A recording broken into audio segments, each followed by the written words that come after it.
Lines media Tamil உறவுகளுக்கு வணக்கம். இன்றைய அரசியல் களம் நிகழ்ச்சிக்கு தங்களை அன்போடு வரவேற்கிறேன். வணக்கம். வணக்கம் சின்ன. விஜய் அவர்களுடைய வருகைக்கு பிறகு கூட்டணி கட்சிகளிலிருந்து திமுக, அதிமுக இந்த மாதிரி எல்லா கட்சிகளுக்குள்ள ஒரு குழப்பம் இருக்குது.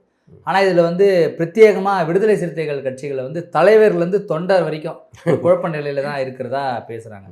இப்போ திருமாவளவன் 2 நாளுக்கு முன்னாடி நான் கூட்டணியில் இருக்கேன், கூட்டணியில் இல்லை, திரும்ப தாவேகாவுடைய அமைச்சர்களில் பங்கேற்கிறேன், ஆனால் நான் கூட்டணியில் இல்லை, இப்போ திமுகவுடைய நட்புறவில் இருக்கிறேன், ஆனால் தாவேகா கூட்டணி இல்லை, இந்த மாதிரி மாற்றி மாற்றி பேசுறதுனால மக்களுக்கும் அந்த விடுதலை சிறுத்தைகள் தொண்டர்களுக்கும் ஒரு குழப்ப மனநிலை இருக்குது.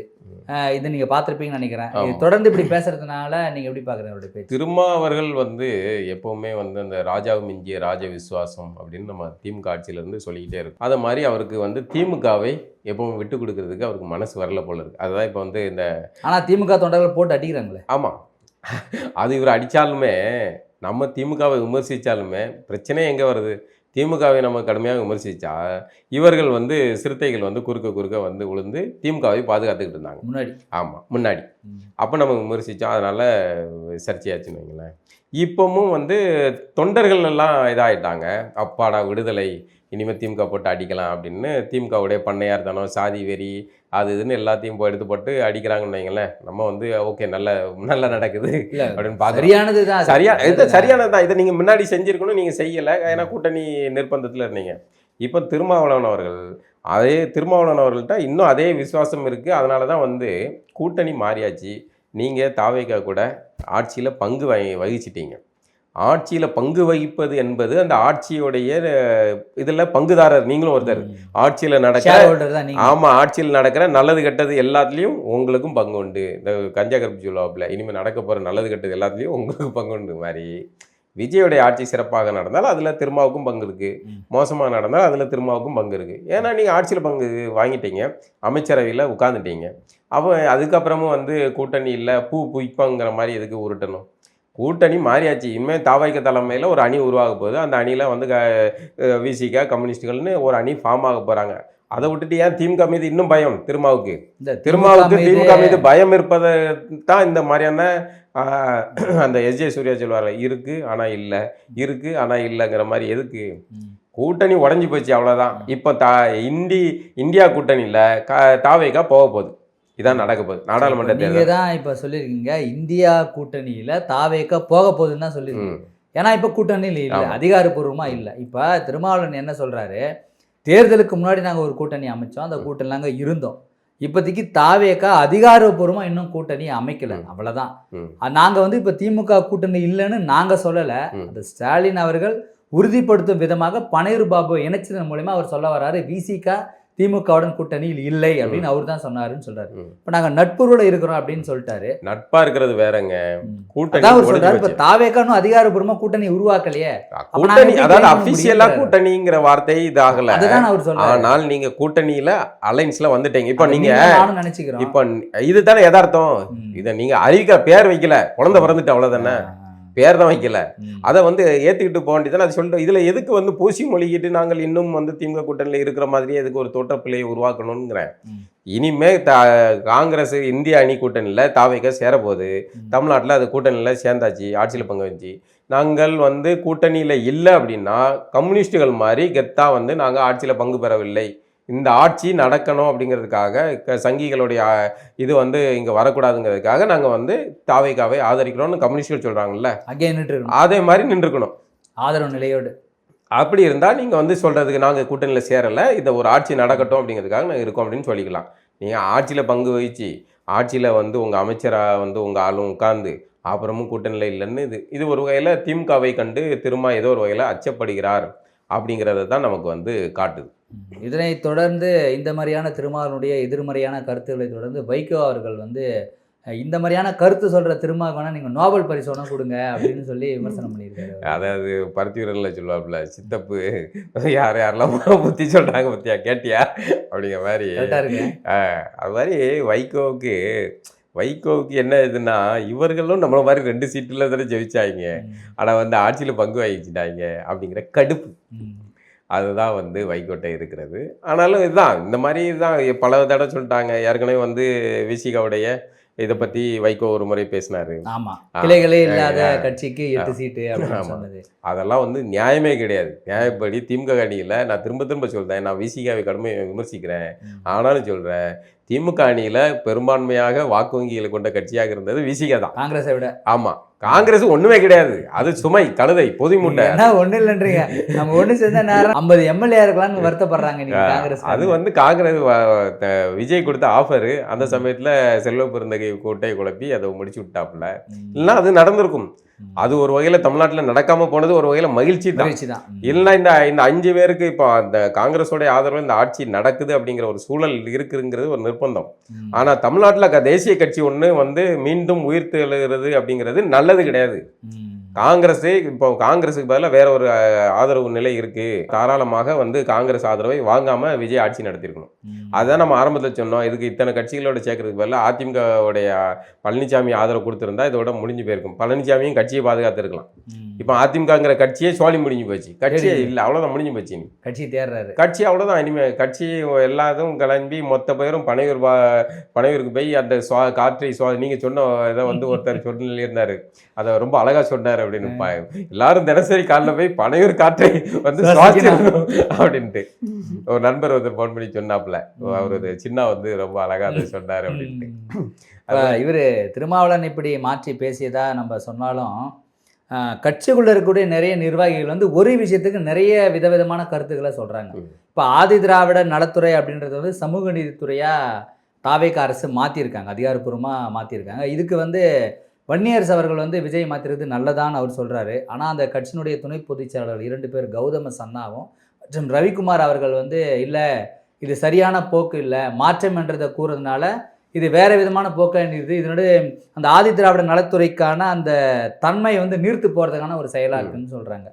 இந்த கருத்துக்களை இது என்னன்னா, ஏற்கனவே கட்சிக்குள்ளே ஒவ்வொருத்தருக்கும் ஒரு பார்வை இருக்குது. கட்சி திரும்ப அவர்களுடைய முழுமையாக தலைமை அவர் தான் அப்படின்னா அவருடைய கட்டுப்பாட்டில் தான் இருக்கணும். இது ஒன்று வன்னியரசு வந்து திமுகவுக்கு பதிலடி கொடுப்போம் அப்படின்னு இவர் பேசுறாரு, திருப்பி அடிப்போம், ஆமாம் திருப்பி அடிப்போம் அப்படின்னு அவர் சொல்றாரு. அது சரியான எதிர்வினை, வன்னியரசை பாராட்டுகிறேன், அது சரியான எதிர்வினை. ஆனால் திரும்ப அவர்கள் வந்து நாங்கள் வந்து நட்போட தான் இருக்கோம் அப்படிங்கிறார். அப்போ அங்கே அடிக்க விட்டு இப்படி பேசுகிறாங்களா அப்படிங்கிற சந்தேகம் வருது. இப்போ வந்து அவர் வன்னியரசு அமைச்சர் ஆயிட்டார். இப்போ என்ன இதுன்னா, இவர்களுக்கெல்லாம் இந்த கேரக்டர் நீங்கள் சொன்னீங்களா கேரக்டர்கள், இவர்களுக்கெல்லாம் வந்து அது வந்து பயங்கர எரிச்சலாக இருக்குன்னு நினைக்கிறேன். வன்னியரசு அமைச்சரானதில் இவர்களுக்கு சிக்கல். இப்போ அந்த கட்சியினுடைய ஆள் வந்து ஒரு அதுதான் சார், அது வந்து நம்ம முகத்தை பார்த்தா தெரியும்ல. இவர் தமிழ்நாட்டுடைய வரலாறுங்க, கூட்டணி ஆட்சியில் வன்னியரசு அமைச்சருங்க. அது அந்த வாய்ப்பு ரவிக்குமாருக்கோ சிந்தனை செல்வனுக்கோ கிடைக்கல, ஆளூர் சானவாசுக்கு கிடைக்கல, வன்னியரசுக்கு மட்டும் அந்த இது கிடைச்சிருக்கு. அப்படிங்கும்போது லைட்டாக உள்ளுக்குள்ளே புகையுதே எரியுதே அப்படின்னு இருக்கும் போல இருக்கு. இப்போ அவர் இருக்கிற அமைச்சர் அந்த இது ஆரம்பிச்சு எவ்வளோ நாளாச்சு ஆட்சி, அது பேர் மாற்றி எவ்வளோ நாளாச்சு, இப்போ அதை வந்து சர்ச்சையாக மாத்துறாங்க. அந்த பேர் மாற்றம் சரியானதுங்கிற, ஆதி திராவிடர் அப்படிங்கிற ஒரு இனம் கிடையாது, திராவிடர் என்று ஒரு இனம் கிடையாது. திராவிடர் என்ற ஒரு இனம் இல்லாத பட்சத்தில் ஆதி திராவிடர்ங்கிற ஒரு இனம் எப்படி வரும்? இன்னொன்று நம்ம கேட்குற லாஜிக்கலான கேள்வி, இப்போ பிசி அப்படிங்கிறத பேக்வேர்ட் கிளாஸ் அல்லது backward category, MBC most backward category அப்படின்னு இருக்கு, ஓசி அப்படிங்கிறது ஓப்பன் கேட்டகரி அப்படின்னு இருக்கு. இதையெல்லாம் சரியாக பொது பிரிவு, பிற்படுத்தப்பட்ட பிரிவினர், மிகவும் பிற்படுத்தப்பட்ட பிரிவினர் மொழிபெயர்க்கிறீங்க. ஷெட்யூல் கேட்டகரியை அட்டவணை பிரிவினர்னு மொழிபெயர்க்கணும். இல்லைன்னா அதுக்கு வேற ரொம்ப ஒரு தமிழ் தேசிய பார்வையிலேருந்து பார்த்தா கூட தொல் தமிழர் நலத்துறை அப்படின்னு கூட வைங்க. அப்போ ஆனால் அதுக்கு சம்பந்தம் இல்லாமல் ஆதிராவிடர் நலத்துறை அப்படின்னு பெயர் வைக்கிறது. அதுக்கு முன்னாடி வச்ச கூத்தெல்லாம் இருந்து இந்த இதுக்கு வந்து தாழ்த்தப்பட்டவர் ஆணையம், தாழ்த்தப்பட்டவர் நலத்துறை, தாழ்த்தப்பட்டவர்கள், இந்த மாதிரியான வார்த்தைகளை வச்சுட்டு அரசியல் பண்ணிக்கிட்டாங்க. ஒவ்வொரு காலகட்டத்திலையுமே பார்வைகள் மாறும். நம்ம சில திருநம்பிகளை முன்னாடி வந்து கொச்சையாக எப்படியெல்லாம் பேசுனாங்க அப்படின்னு இருக்கு. ஆனால் அதை மாற்றுறதுக்கு பேர் மாற்றம் தேவைப்படுது இல்லை. பொதுத்தளத்தில் நாம நாகரிகம் அடைகிறோம், இந்த மாதிரியான வார்த்தைகள் பயன்படுத்தக்கூடாது. ஏன்னா இப்போ சமூக நீதித்துறை அப்படின்னு மாத்திட்டோம்னா அது வந்து ஒரு யூனிக்னஸை இழந்து அது வந்து ஒரு ஜென்ரலா நாளைக்கு எல்லாரும் நம்மளும் ஆரம்பத்தில் இதுக்கு சம்பந்தமா ஒரு காணொலி போட்டேன்னு நினைக்கிறேன். அப்போ இது மட்டும் சமூக நீதியா, அதாவது இந்த துறை மட்டும் தான் சமூக நீதியா, மத்ததெல்லாம் இல்லையா? எம்பிசியில் சமூக நீதி இல்லையா? பிசியில் சமூக நீதி இல்லையா? எல்லா பிரிவுக்கும் சமூக நீதி தேவை தானே. சமூக நீதிங்கிறது பொது ஒரு பார்வையானது. வார்த்தை. ஆனால் அந்த சூழல் ஆதிராவிடர் நலத்துறைன்னு இருப்பதற்கு பதிலாக சமூக நீதி நலத்துறைன்னு இருக்கிறது கூடுதல் பாராட்டுங்கிறேன். ஆனா இது முழுமையா இது ஆதிராவிடர்னு ஒரு பேரை வந்து அதை வந்து இப்போ வந்து தேவேந்திர சமூகம் ஏத்துக்கிட்டது இல்லை. அவர்கள் ஏன்னா இப்போ பெருவாரியா அது அன்றைக்கு பொதுவாக சொல்லப்பட்டாலும் கூட 3 பிரிவினரை சேர்த்து இப்படி பொதுவாக ஆதிராவிடர்னு சொல்லிட்டாங்க. அப்படிதான் சான்றிதழ் கொடுக்குறாங்க, அப்போ கொடுத்துருக்காங்க. ஆனால் இன்றைக்கு ஒவ்வொருத்தரும் தனித்தனியாக தங்களுடைய அரசியலை முன்னெடுக்கிறார்கள், தங்களுடைய சமூகத்திற்கான வளர்ச்சிக்கான அரசியலை முன்னெடுக்கிறார்கள். அதனால இவர்கள் யாருமே ஆதிராவிடர்ங்கிற வார்த்தையை ஏற்றுக்கல. அப்படிங்கும்போது அதுக்கு நீங்கள் ஆதிராவிடர்ங்கிற வார்த்தையை வைக்கும்போது அது சிக்கலை தான் உண்டு பண்ணும். அதுக்கு பதிலாக இந்த மாதிரி சமூக நீதி என்ன கேட்டால் அது அட்டவணை பிரிவினர் நலத்துறைன்னு வச்சா அது சிறப்பாக இருந்திருக்கும். அதுக்கு பதிலாக ஆதிராவிடர்ங்கிற வார்த்தைக்கு பதிலாக சமூக நீதினு வச்சது ஓரளவுக்கு அதை ஒழித்து இருக்கிறார்கள். அப்படிங்கிற திராவிட இனம் டுபாக்குங்கிற அரசியல் தமிழ்நாட்டில் இப்போ சர்டிஃபிகேட்லாம் ஆதி திராவிடர் அப்படின்னு இருக்குல்ல, அந்த பேர் மறையறதுக்கான ஒரு வாய்ப்பா இருக்கு. அதையும் மாற்றணும். இப்போ ஆதிராவிடர் அப்படிங்கிற வார்த்தையில் அந்த சாதி இதை குறிப்பிடக்கூடாது. அட்டவணை பிரிவில் கிட்டத்தட்ட முந்தி 100க்கு மேலே பிரிவு இருந்தது. இன்றைக்கு 76 என்னமோ இருக்கு. 76 பிரிவினருக்கும் அவர்களுடைய பேர் அடையாளத்தோட கொடுக்கப்பட வேண்டும். அது அவர்கள் விரும்புவதை பொறுத்து. இப்போ சில பேர் அட்டவணை, ஒருத்தர் வள்ளுவர்னு போடணுங்கிறாங்க, இன்னொருத்தர் பறையர்னு போடணுங்கிறாங்க. அவர்களை வம்படியா இன்னொருத்தர் தேவேந்தர்னு போடணுங்கிறாங்க. வம்படி அவர்களுக்கு நீங்கள் ஆதிராவிடர்னு குறிப்பிடக்கூடாது இல்லை. அவர்கள் என்ன விரும்புகிறார்களோ அவர்களுடைய அவரவர் வசதிக்கு பெயர் வைக்கிறது சரியா இருக்குமா, இல்ல அரசோட நலத்துக்காக பெயர் வைக்கிறது? அரசின் நலத்துக்கு அவங்களுடைய சம்பந்தப்பட்டவங்க தான் அவங்களுக்கு பெயர் வைக்கணும். அவங்க பேர் என்ன கனெக்ட் பண்றதே எனக்கு ரொம்ப கஷ்டமா இருக்குது. நீங்க எல்லாரையும் தேடி மொத்த பேரும் ஒரு பேர் வச்சு நான் எழுதிடுறேன், அவ்வளவுதான். அது அதுக்கு நீங்க துறைக்கு வச்சுக்காங்க. பிசி அப்படிங்கிற பிசியில 100 சாதி இருக்குங்க. பிசியில் பல சாதிகள் இருக்கு. ஆனால் பொதுவாக பிற்படுத்தப்பட்ட பிரிவினர்னு வைக்கிறாங்கல்ல, ஏன் இந்த செக்ஷனுக்கு மட்டும் இவ்வளோ சிக்கல்? ஏன் இதுக்கு மட்டும் ஒவ்வொரு பேரா வச்சுக்கிட்டே இருக்காங்க? இப்போ இது மற்ற மாநிலங்கள்ல வேற என்ன ஒரு பேர் இருக்கும்ல, ஏதாவது பேர் இருக்கும். அவங்களுடைய இதுக்கு ஏத்தாப்புல அவங்க மொழி மாற்றம் பண்ணியிருப்பாங்க. நான் என்ன சொல்றேன், இந்தியா முழுக்கவே அதுக்கு பொதுவான ஒரு பேர் மொழி மாற்றம் தான். பேக்வேர்டு கேட்டகரினா பேக்வேர்டு கேட்டகரி தான். நீங்க பிற்படுத்தப்பட்ட பிரிவினர் தான், அப்படிதான் மொழிபெயர்க்கணும். அதை தனித்தனியாக உங்க வசதிக்காக மாற்றணும். அது மாதிரி ஆதி ஆந்திரர் அப்படின்னு இருக்குது. இப்போ ஆதி ஆந்திரருக்கு இங்கே கோட்டா இருக்கு, இந்த நிறைய சிக்கல் இருக்கு. அது 3% இடஒதுக்கீடுல வர்றாங்கன்னு வைங்களேன். இப்போ ஆதி ஆந்திரர்னு சொல்லிட்டு இங்கே இடஒதுக்கீடு வாங்குற இது இருக்கு. இந்த மாதிரியான இதெல்லாம் இருக்கு. அப்போ இது ஒன்று, இந்த ஆதிராவிடர் நல அந்த பிரிவுக்குள்ளே பல சிக்கல் இருக்குது. உள் ஒதுக்கீடு அப்படிங்கிற பல சிக்கல் இருக்குது. அதை பற்றிலாம் இப்போ நிறைய பேர் பேச ஆரம்பிக்கிறாங்க. சீமான் தொடர்ச்சியாக அதை பேசிக்கிட்டே இருக்காரு. அதன் மூலமாக இங்கே இருக்கிற தொல்குடி தமிழர்களான இவர்கள் பறையர்களுக்கும் தேவேந்தர்களுக்குமான அவர்கள் வாய்ப்பு எப்படி பறிக்கப்படுது அப்படிங்கிறத அவங்க பேசுகிறாரு. இப்போ நீங்கள் இதை சொன்னதுனால சொல்கிறேன், இப்போ இந்த பெயர் மாற்றத்திலேயே கூட விசிகா மட்டும்தான் அதை ஆத்தரைஸ் பண்ணுமான்னு கேட்குறேன். ஏன் அவங்க மட்டும் இதை பேர் இப்படி வை அப்படி வைன்னு சொல்கிறாங்க? இப்போ இதே மற்ற அமைப்புகள் இருக்காங்கல்ல, இப்போ ஜெகன்மூர்த்தியார் போன்ற அமைப்புகள், நிறைய அமைப்புகள் இருக்காங்க. அவங்களாம் யாருமே இதை பற்றி எதிர்ப்பு தெரிவிக்கிறாங்க. ஆனால் இது அந்த கன்சால்டேட் எடுக்கும் போது என்னன்னா விசிகா சொல்றது தான் அதை எடுத்துக்கிட்டு அப்படின்ற பெரும்பான்மையாக அவர்கள் வாக்கு வங்கி உள்ள ஒரு அரசியல் கட்சியாக இருக்கிறாங்க அப்படிங்கிறதும் அதிகாரத்தில் இன்னைக்கு இருக்கிறாங்க அப்படிங்கிறதுனால அவங்களுடைய குரல் எடுபடுது. இப்போ ரவிக்குமாரோ இல்லை சிந்தனை செல்வனோ இவர்கள் ஆரம்பத்தில் இருந்தே இந்த ஆதிராவிடங்கிற பேரை எப்படியாவது அதை தக்க வச்சிருக்கோம் அப்படிங்கிறத அவர் மீண்டும் மீண்டும் முயற்சி பண்ணுறாரு. அதுக்கு என்ன காரணம்னா, இந்த அட்டவணை பிரிவினர்ல பல சாதிகள் இருக்கு. 100 சாதி, 76 சாதி இருக்கு. இந்த 76 சாதியும் தனித்தனி பண்புகளை கொண்டவர்களும் தனித்தனி தொழில்வெளி குளங்களை கொண்டவர்களாக இருக்காங்க. இவங்க அத்தனை பேரும் பறையர் கிடையாது. இவங்க அத்தனை பேரும் பல மைனாரிட்டி சமூகமும் இருக்குது. ஆமா, இருக்காங்க. அப்போ இவங்களை மொத்தமாக இந்த பிரிந்து போன சமூகங்களை எல்லாம் விட்டுட்டு மற்றவர்கள் எல்லாம் ஆதிராவிடர் அப்படின்னு இவர் அழைக்கணும்னு ரவிக்குமார் சொல்வதுக்கு பின்னாடி வேற ஒரு நுணுக்கமான அரசியல் இருக்கு. ரவிக்குமாருக்கு என்ன தேவை இருக்கு அப்படிங்கிறத நீங்க ஆய்வு பண்ணி பார்த்தீங்கன்னா அதுக்கு பின்னாடி ஒரு காரணம் வரும். அந்த ஆதி திராவிடன்ற பெயர் வர்றதுக்கும் தலித் என்ற சொல் வர்றதுக்கும் ஒரே புள்ளி இருக்கு. ஏன்னா இப்போ இங்க பறையர்கள், இப்போ ஏர்போர்ட் மூர்த்தி மாதிரியான பறையர்கள், அவர்கள் பறையர் அரசியல் முன்னெடுக்கிறாங்க. இன்னைக்கு நிறைய பறையர்கள் அமைப்புகள் பறையருங்கிற அடையாள அரசியலை அவர் முன்னெடுக்கிறாங்க. அப்போ அவர்களுடைய பெயரை இவர்கள் அதை மடை மாற்ற வரும். இப்போ பறையர் அல்லாத அமைப்பு பிரிவினர் உள்ள இருக்காங்கல்ல, அவங்களுக்கு பறையர்னு சொல்ல முடிய மாட்டேங்குது. அப்போ தங்களை ஆதிராவிடர்னு சொல்லிட்டு அதுக்குள்ள உள்ள நுழைஞ்சிடலாம் அப்படிங்கிறதுக்காக அந்த பெயரை தக்க வைக்கிறதுக்காக முயற்சி நடக்குது. அது மாதிரி அதுக்கு திராவிடருங்கிறதுக்குள்ள இப்படி ஒளிஞ்சுக்கிடுறாங்க. அது மாதிரி இந்த பெயருக்குள்ள இவர்கள் ஒளிஞ்சுக்கிடுறதுக்கு ஒரு இது. அப்ப இப்படி இப்போ பறையர்கள் ஒரு கோடி பேர் இருக்காங்க, அப்படின்னா அப்போ பறையர்களுடைய வாக்கு வங்கியும் பறையர்களுடைய மக்கள் தொகை கணக்கெடுப்பும் வச்சு கணக்குப்படும் போது அவர்களுக்கான பங்கீடு இடப்பங்கீடு எவ்வளோங்கிறது முடிவு செய்யப்படும். சரியா? இப்போ நீங்கள் ஆதிராவிடர்னு வச்சிங்கன்னா ஆதிராவிடரில் யாரெல்லாம் வராங்க? எல்லாரும் வந்துடுறாங்க மொத்த பேர். அதை எப்படி நீங்கள் முடிவு பண்ணுவீங்க? அப்போ இப்போ தேவேந்தர்கள் இருக்காங்க, தேவேந்தர்களுக்குன்னு தனி இடஒதுக்கீடு நீங்கள் இது கொடுக்கணும், அவர்களுக்கான மக்கள் தொகைக்கு ஏற்ப நீங்கள் வந்து இடப்பங்கீடு கொடுக்கணும்னா அவர்களுடைய மக்கள் தொகையை கணக்கெடுத்தாதான் தெரியும். இப்போ நீங்கள் மொத்தத்தையும் ஆதிராவிடங்கிற கூட்டஞ்சோறு மிச்சர்களை வச்சுட்டு நீங்கள் இது பண்ணலாம் அப்படின்னு நினைக்கிறதுங்கிறது ஒரு குயுக்தியான அரசியல். அதே ரவிக்குமார் செய்கிறார். அதனால தான் அவருக்கு இந்த பேர் மாற்றத்தை வந்து ஏற்றுக்க முடியாமல் லபதிபன் குதிக்கிறது காரணம். ஏற்கனவே இதை செஞ்சார். ஏற்கனவே வந்து நாடாளுமன்றத்தில் போய் இதே மாதிரி பேசிட்டு வந்தார்னு நினைக்கிறேன். இந்த பேர் மாற்றணும். அப்போவுமே கடுமையாக பறையர் அமைப்பை சேர்ந்தவர்கள் எதிர்த்தார்கள். அதுக்கு பேர் வைக்கிறதுக்கு நீங்கள் யார் அப்படின்ட்டு. அப்போ ரவிக்குமார் மட்டும் இதுக்கு அத்தாரிட்டி கிடையாது, கௌதம சன்னா மட்டும் இதுக்கு அத்தாரிட்டி கிடையாது, விசிகா மட்டும் இதுக்கு அத்தாரிட்டி கிடையாது. ஊருக்குள்ள எவனா 4 பேர் ஒரு பறையர் அமைப்போ இல்லை தேவேந்தர் அமைப்போ இல்லை வந்து ஒரு அருந்ததியர் அமைப்போ இந்த மாதிரி பேர் வச்சிருப்பாங்க, அவர்கள் முடிவு செய்ய வேண்டியது. ஏன்னா அதில் அவ்வளோ சாதிகள் இருக்கு. அத்தனை சாதிகளுக்கும் நீங்கள் எப்படி பொது பேர் வைப்பீங்க? யாரை கேட்டு பேர் வைக்கிறதுக்கு யார் உரிமை உங்களுக்கு கொடுத்தா?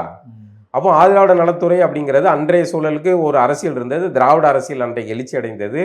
இந்த பிராமணர் அல்லாதவர் அப்படிங்கும்போது திராவிட அரசியலை இங்கே உள்ள பிறமொழியினர் முன்னெடுத்தார்கள். அதனால அப்போ வந்து அதில் வந்து அப்போ அந்த திராவிடர் இனம்ங்கிற கேள்வி, இனமா அப்படிங்கிற கேள்வி அன்னைக்கு எழலை. அதனால அப்போ அன்றைக்கு அயோத்திதாசர் மாதிரியானவர்கள் வந்து திராவிட இனத்தின் அப்போ இந்த இவங்க தான் மூத்தக குடி அப்படிங்களா ஆதி திராவிடருங்கிற வார்த்தையை வச்சுட்டாங்க.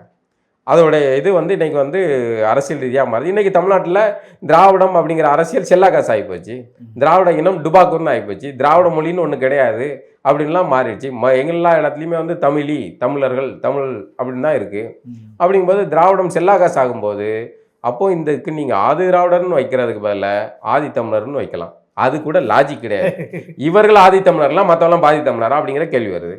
ஆதி தமிழர்லாம் இன்னொருத்தர் கிளைம் பண்ணுவாங்க. ஆமா, அது வேற சிக்கல.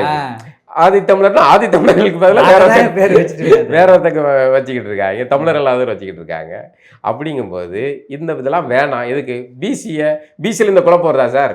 பிசியில் பல பிரிவு இருக்கு, ஆனால் யாரும் வந்து அதை குழப்பிக்கிறாங்களா? இல்லைல்ல.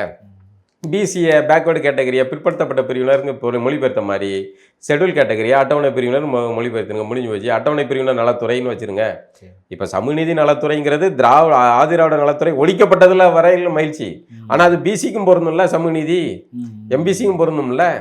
அப்போ சமூகநீதி ஒரு பெரிய பரந்துபட்ட பார்வை கொண்ட ஒரு பெயர். அதை வந்து ஒரு குறிப்பிட்ட இதுக்கு பொருத்த வேண்டியது இல்லை தான். ஆனால் ஆதிராவிடங்கிறது பேருக்கு பதிலாக இது இருக்குங்கிறது ஒரு பாராட்டுக்குரியது தான். வன்னியரசு கருத்து சரியானது, பாராட்டுக்குரியது. அதை விஜய்க்கு யார் இதை ஐடியா கொடுத்தான்னு தெரில. விஜய் இதை முன்னெடுத்து இதை செஞ்சது பெரிய துணிச்சலான காரியம். திமுக அதிகாரத்தில் இருக்கிற வரைக்கும் நடக்காது. நம்ம பழகது பேசுறதுக்கு பேர் மாத்திரம்னு சொல்லியிருக்கோம். நம்ம ஆதிராவிடங்க பேர் வைக்க கூடாது, ஆதிராவிட நலத்துறை பேரை தூக்கணும், பேர் வைக்கலான்றது ரெண்டாவது. ஆமா, இந்த பேரை எடுக்கணுங்கிறது முதன்மையானது. அப்போ அதை வந்து விஜய் வந்து பொசுக்குன்னு, ஏன் விஜய் பல சம்பவம் பண்ணிட்டாப்ல. அதுல ஒரு சம்பவம் இது. இப்போ இதை நம்ம சொன்னோம்னா வந்து இன்னும் விஜய் பக்கம் இந்த நல்லது யார் செய்தாலும் பாராட்டும், தவறு செய்தாலும் விமர்சிப்போம். இதுதான் இது. அதுக்காக வந்து நீங்கள் வந்து இவரை விமர்சிக்கக்கூடாது, அவரை பாராட்டக்கூடாது, அப்படி யாரும் நேர்ந்து விடப்பட்ட ஆடுகள் கிடையாது. நமக்கு சரின்னு பட்டால் சரின்னு தான், அவ்வளோதான். இப்போ வந்து இப்போ யாருமே அதிகாரத்தில் இருந்தாலும் அதிகாரத்தில் இல்லை அப்படின்னாலும் இப்போ சரி தவறுன்றது நமக்கு ஒரு பார்வை இருக்குது. அதை பொறுத்து உங்களுடைய கருத்தும் பதிவு செய்றீங்க. இது சரி, இது இல்லை, சமூகத்துக்கு தேவையானது அப்படின்னும் போது இப்போ சீமான் அவர்கள் பேசுவது ஒரு சில கருத்து, அவர் செயல்படக்கூடிய செயல்களை வந்து நீங்கள் விமர்சிக்கிறதுங்க, அது வந்து விமர்சனமே பண்ணக்கூடாது அப்படின்னு சொல்கிறாங்க. அப்படி யாரும் சீமானவர்களை விமர்சனம் பண்ணக்கூடாது? இல்லை, அப்படிலாம் எதுவும் கிடையாது. அப்படி யாரும் வந்து இங்கே யாரும் விமர்சனத்துக்கு அப்பாற்பட்டவர்கள் யாரும் இருக்காங்களா? நான் இருக்கேன்னா, நீங்கள் இருக்கீங்களா? யாருமே கிடையாது. விமர்சனத்துக்கு உட்பட்டவர்கள் தான் எல்லாருமே. சீமானவர்கள் விமர்சனத்துக்கு உட்பட்ட தானே வளரவும் முடியும். அப்படிதான் வளர முடியும். அதாவது விமர்சனங்களில் 2 வகையான விமர்சனங்கள் இருக்குது. ஒன்று பகை விமர்சனம், அதாவது முரண். நம்ம ஒரு விஷயத்துல முரண்படுறோம்னா பகை முரண், நட்பு முரண் இருக்கு. இப்போ சின்ன வளரணும் அப்படின்னா சின்ன வந்து இது நீங்க இந்த கருத்து, உங்களுடைய கருத்து தவறு, நீங்க இதை மாத்திக்காங்க அப்படிங்கிறது அக்கறையின் பால் நான் சொல்றது. சின்ன ஒளிங்கிறது வேற மாதிரி சொல்றது. அப்போ நம்ம யார் இந்த தமிழ் தேசிய சீமானவர்கள் நாம் தமிழர் வளரணுமானா 100% நம்ம வளரணும்னு நினைக்கிறோம். 2 தேர்தலுக்கு முன்னாடி நம்ம போட்ட காணொலிகள் அத்தனை காணொலிகளையும் பார்க்கலாம். நாம் தமிழருக்கு அவ்வளோ நம்ம பண்ணியிருக்கோம். 5 காசு அவர்களிடம் வந்து நம்ம வந்து எந்த காய்ச்சாவும் வாங்கினது கிடையாது. எந்த அரசியல் கட்சிகள் தேர்தலில் இப்போ சொல்லாங்க இவர்களுக்கு பசிக்குமாம், ரூட் மாஃபியா விட விலை பெற விலை போடணும்னா நாங்கள் வந்து தேர்தல் முன்னாடி விலை போவோமா? எதுக்கு நாங்கள் வந்து நாம் தமிழர் ஆதரிச்சு? அது இனத்தின் பாலில் இன்றைக்கி ஒரு தமிழ் தேசிய அரசியல் இருக்குது. இந்த காலகட்டத்தில் இந்த அரசியல் வளரணும் அப்படின்னு நம்ம விரும்புகிறோம், அதுதான் செய்கிறோம். இப்போ வந்து கமெண்டில் வந்து சீமானை விமர்சிக்கக்கூடாது. அது என்னென்னா அந்த ரசிக மனநிலை. எப்படி விஜய்க்கு வந்து ஒரு ரசிகர் கூட்டம் இருக்கோ அதே மாதிரி சீமானுக்கும் ஒரு ரசிகர் கூட்டம் இருக்குது அப்படிங்கிறது யதார்த்தமானது, உண்மைதான். நீங்கள் வந்து அறிவுபூர்வமாக சிந்திப்பவர்கள் அதை சரி ஆமாம் அண்ணன் செய்வது தவறு அப்படின்னா தவறுனா தவறுன்னு சொல்லணும். நெஞ்சுக்கு நேராக நீதியாக பேசணும். மனசில் உள்ளுக்குள்ளே வச்சுக்கிட்டு அப்படியே அவர் சொன்னால் நினைப்பார் இப்படி நினைப்பார். அந்த சொல்லி எதுக்கு? ஏன் மடியில் கணம் இல்லை, வழியில் பயம் இல்லை, மனசுக்கு சரி ஆமாம் சீமான் செய்வது தவறு அப்படின்னு சொல்கிறேன். அப்படி தான் நான் ஏகலைவன் சார் நாங்கள் பத்திரிகையாளர்கள் நான் வந்து இதாக வெளிப்படை சொல்கிறேன். தமிழ்நாட்டு ஊடகத்தில் 3 பத்திரிகையாளர்கள் தான் வெளிப்படையாக தமிழ் தேசிய அரசியலை திராவிடத்தை நேருக்கு நேராக எதிர்த்து ஊடகங்களில் வெளிப்படையாக எழுதக்கூடியவர்கள் நாங்கள் 3 பேர் தான். இப்போ ஒன்று ஏகலைவன், விஸ்வா, நாங்கள் 3 பேர் தான் வெளிப்படையாக. நிறைய பத்திரிகை நண்பர்கள் இருக்காங்க, ரகசியமாக நம்மகிட்ட பேசிக்கிடுவாங்க, எல்லாம் சொல்லுவாங்க. ஆனால் வெளியே சொன்னால் நம்மளுடைய பணி வாய்ப்பு, வேலை வாய்ப்பு, வேலை பண்ணுற சூழல், பொருளாதார சிக்கல் இதெல்லாம் உருவாகும். கண்டிப்பாக செய்வாங்க. நீங்கள் தமிழன் சொல்லிட்டா போதுங்க. நீங்கள் திராவிடத்துக்கு நான் திராவிடன் அல்ல தமிழன் சொல்லிட்டாலே போதும். உங்களுக்கு தமிழக ஊடகத்தில் வேலை கிடைக்காத அளவுக்கு மூத்த பத்திரிகை ஆசிரியர்கள் பார்த்துக்கிடுவாங்க. உங்களுக்கு வேலை கிடைக்காது. அது எப்படி ஒரு தமிழ்நாட்டில் தமிழன் சொல்ல முடியாது. இதுதான் யதார்த்தம். எனக்கு என்ன கார்ட்டூன் வரைய தெரியாதா? எனக்கு வந்து பத்திரிகை எழுத தெரியாதா? ஏன் வந்து ஏன் ஒரு வட்டத்தில் சுருக்குறாங்க? இதுதான் நாங்கள் தமிழர்கள்னு சொல்லிட்டோம், நாங்கள் திராவிடத்தை ஏற்றுக்கவில்லை, திராவிட அரசியலை துபாக்குறோம், பேசுகிறோம், எழுதுகிறோம், வைக்கிறோம், அதனால் வந்து புறக்கணிக்கப்படுகிறோம். இதையெல்லாம் எதிர்கொண்டு தான் இந்த ஊடகத்தில் நின்று இயங்குகிறோம். தொடர்ச்சியாக எங்களுக்கு விலை போக தெரியாதா? ஏன் வந்து நாங்கள் காசு சம்பாதிக்கணும்னா வந்து போக முடியாதா? இன்னும் ஏகலைவனை வந்து கேள்விக்குள்ளாகிறான் வந்து ஒரு தம்பி, ரசிக தம்பி ஒருத்தர். ஏகலைவன் அவருடைய கருத்தை அவர் காணொலியாக அவர் ராவணால் வெளியிட்டார். அவர் வந்து இந்த சந்திப்புகள்லாம் தவிர்க்கலாம், இது வந்து தம்பிகளுக்கு சிக்கலை உண்டு பண்ணுது, எவ்வளோதான் வந்து அவர்களும் வந்து மாண்புங்கிற பேரில் முட்டு கொடுக்குறது அப்படிங்கிறது அவர் ஒரு மூத்த பத்திரிகையாளர் அவர் கருத்தை வைக்கிறாரு. உடனே வந்து இவர்கள் வந்து ஊடகத்தை வளர்க்கறதுக்காக வந்து சீமானை பயன்படுத்துறது, அப்புறம் வந்து இது பண்ணுறதுன்ட்டு ஒருத்தர் எழுதுறாரு. இதெல்லாம் ஆரோக்கியமற்ற செயல். உங்களை யாருமே விமர்சிக்கக்கூடாதுன்னு நினைக்காதீங்க. முதல்ல இன்னொரு விஷயம், கட்சியில் இருப்பவர்களுக்கு உங்களுடைய குரலை எங்களை மாதிரியாக எந்தவித லாப நட்ட எதுவுமே இல்லை. நாம் தமிழரில் போய் நாங்கள் பொறுப்பாங்க போகிறோமா? இந்த கட்சியில் பொறுப்பாங்க போகிறோமா? நாங்கள் தான் உங்களுடைய குரல், மனசாட்சி. உங்களால் பேச முடியாது, நாங்கள் தான் பேச முடியும். அப்போ நாங்கள் வெளிப்படையாக பேசுகிறோம் அப்படின்னா நீங்கள் அமைதியாக வரவேற்கணும். இல்லைனா இருங்க. மாறா வந்து இவ்வளோ நாள் எங்களுடைய உழைப்பை கேள்விக்குள்ளாக்காதீங்க. நாங்கள் வந்து எதுக்காக பணத்துக்காக இது பண்ணுறோமா? ஒரு இனம் சார்ந்த உணர்வோடு நிற்பவர்கள் அப்படி தான் இருப்பாங்க. அவன் சரின்னு பட்டா சரின்னு தான் பேசுவான், தவறுன்னு பட்டா நீங்கள் ஏதோ ஒரு கால்குலேஷனோட கணக்கோட இருக்கிறவன் தான் அண்ணன் செய்கிறதா சூப்பர் அண்ணன் சூப்பர்ண்ணே விசில் அடிங்கண்ணே சூப்பர்ண்ணே விசில் அப்படின்னு விசில் அடிச்சுக்கிட்டு இருப்பான். அக்கறை உள்ளவன் வந்து அண்ணன் நீங்கள் போகிற பாதை தப்புண்ணே அப்படின்னு சொல்லுவான் அக்கறை உள்ளவன். மற்றவன் வந்து வீழ்ச்சியடைன்னு நினைக்கிறவன் அண்ணன் சூப்பர்ண்ணே இந்த பாதை போங்கண்ணே அங்கே ஒரு பள்ளம் வருண்ணே அப்படியே உள்ள அப்படி பாஞ்சிங்கன்னா அப்படி பறந்து அப்படி போகலான்னு அப்படின்னு சொல்லுவான், வழிகாட்டுவான். இது ஏகலைவன்களோ பாலாவுடைய குரலோ விஸ்வாவுடைய குரலோ இது அக்கறையின்பால் சொல்லப்படுகிறது. உடனே வந்து இந்த மாதிரி வந்து புலம்பாதீங்க. யாரும் விமர்சனத்துக்கு அப்பாற்பட்டவர்கள் கிடையாது. ஏகலைவன் மாதிரியான அதாவது நம்மெல்லாம் கூட ஒரு எல்லையோடு தான் நின்று பேசக்கூடியவர்கள். இதுதான் அப்படின்ட்டு சரி தவறுன்னு விமர்சனம் பேசக்கூடிய ஏகலைவன் நாம் தமிழர் ஆரம்பித்த காலத்திலேருந்தே அவர் தீவிரமாக நாம் தமிழருக்கும் சீமானவர்களுக்கும் உறுதுணையாக இருந்து பேசக்கூடியவர். ஆனால் ஒரு நொடி பொழுதில் அவரை வந்து ஒரு வார்த்தையில் நீங்கள் வந்து இழிவுபடுத்திட்டு போகிறீங்க, எப்படி முடியுது? இல்லை, இப்போ சீமானவர்களை பற்றி பேசும்போது அவருக்கு ஆதரவு நிலைப்பாடு இருக்கிறவங்க மட்டும்தான் நமக்கு சரியாக இருக்கும் அப்படின்னு அவர் நினைக்கலாம் இல்லையா? கட்சியில் இருக்கிறவங்க எல்லாரும் நினைக்கிறாங்க, இல்லை நமக்கு இப்போ எனக்கு ஒரு விஷன் இருக்குது, நான் தான் அந்த கட்சியோட தலைவர், இப்போ எனக்கு ஒரு விஷன் இருக்குது, நான் யாரை பார்க்கணும் யாரை சந்திக்கணுன்றதை நான் முடிவு எடுத்துக்கிறேன். என்ன விமர்சனம் பண்ணுறதுக்கு உட்பட்டவங்க யாருங்க என் கட்சியில் இருக்காதீங்க அப்படின்னா ஒரு நிலைப்பாடு இருக்கலாம். அந்த மாதிரி நீங்களும் இருக்கலாம்னு இவங்க எதிர்பார்க்கலாம் இல்லையா? இல்லை, அதுதான் 100% அவர் யாரை சந்திக்கணும் யாரை சந்திக்கக்கூடாதுலாம் யாரும் முடிவு பண்ணல. ஆனால் வந்து அது ஒரு ஏதோ கம்பெனி கிடையாது, அது ஒரு இயக்கம். அந்த இயக்கத்தில் பலரும் சேர்ந்திருக்காங்க. அந்த இயக்கத்துக்காக ரெப்ரசன்டேட்டிவ் தான் நாம் தமிழர் கட்சி. நாம் தமிழர் கட்சி தமிழ் தேசிய அரசியல் பேசுறது தான் இது பண்ணுது. திராவிடத்துக்கு மாற்றாதான் அந்த இது அரசியலை முன்னெடுத்துட்டு வருது. 2009 இனப்படுகொலைக்கு முன்னாடியான தமிழர்களுடைய கொந்தளிப்பு தான் நாம் தமிழருடைய வெளிப்பாடு. அப்போ இதையெல்லாம் வந்து இருக்கும்போது ஓட்டு போட்டதுக்கு மட்டும் இந்த தம்பிகள் இவங்கெல்லாம் தேவை. ஆனால் வந்து கேள்வி தவறு இருக்குன்னா விமர்சிக்கக்கூடாது அப்படின்னா என்ன மாதிரி மனநிலையாக இருக்க முடியும்? இல்ல, இதை வெற்றி வந்து பெற்று உள்ள போறது சீமான் அவர்கள் எதுவும் சொல்லலை. கீழே இருக்கிற 1-2 அல்லு சில்கள் சீமான் ஒரு ஏகலைவனை விமர்சிக்கிறத வச்சு தான் நம்ம அதை பேசுகிறோம். நம்மளையும் கூட சில கமெண்ட்கள்லாம் போட்டிருக்காங்க. நம்மளை பற்றி என்ன ஒன்றும் தெரியாது, நம்ம எப்படி வாழ்கிறோம், என்ன மாதிரி இயங்குறோம், எதுவுமே தெரியாது. ஆனால் ரூட் மாஃபியா டெவலப் போயிட்டாங்க. அதாவது கூறுகட்ட தானே, சில்லறத்தனம். அதுதான், அறிவு கிடையாது. ரசிக மணல், இந்த ரசிக மணல்லேருந்து முதல்ல வெளிவாங்க. உங்களுக்கும் வந்து விஜயோடைய இப்போ சொல்லப்போனால் இப்படி ஆகி போகிறது, விஜயோடைய ரசிகர்கள் கூட அரசியல் கற்றுக்கிடுவாங்க போல இருக்கு. கற்றுக்க ஆரம்பிச்சிட்டாங்க போல. இப்போ நான் சட்டமன்ற நிகழ்வுகள்லாம் பார்த்துக்கிட்டு இருக்காங்க, என்ன நடக்கு என்ன இதுங்கிறத அவங்க பார்த்துக்கிட்டு இருக்காங்க. நம்ம ரசிக மணல் அவங்களையும் நம்ம தவறு சொன்னா அவங்க ஏற்றுக்கிறாங்களே. அவங்களே நிறைய பேர் வந்து இந்த பண்டித் அவர்களை போடும்போது இது தவறுன்னு சொன்னாங்க. அது அவங்களே நிறைய பேர் சுட்டி காட்டினாங்க, வேணான்னு சொன்னாங்க. விஜயபாஸ்கர் அவர்களை சேர்த்தது கட்சிக்கு தப்புன்னு அவங்களே நிறைய பேர் சமூகத்தில் எழுதுறாங்க, வெளில சமூக வலைதளத்தில் எழுதுறாங்க. இல்லை, தவறு தான். இப்போ வந்து அதிமுகவில் இருக்க ஊழல் பெருச்சாளிகள்லாம் நீங்கள் வந்து தாவிகளை சேர்த்துக்கிட்டே இருந்தீங்கன்னா தாவிக்கு எப்படி புனிதமான கட்சியாக இருக்க முடியும்?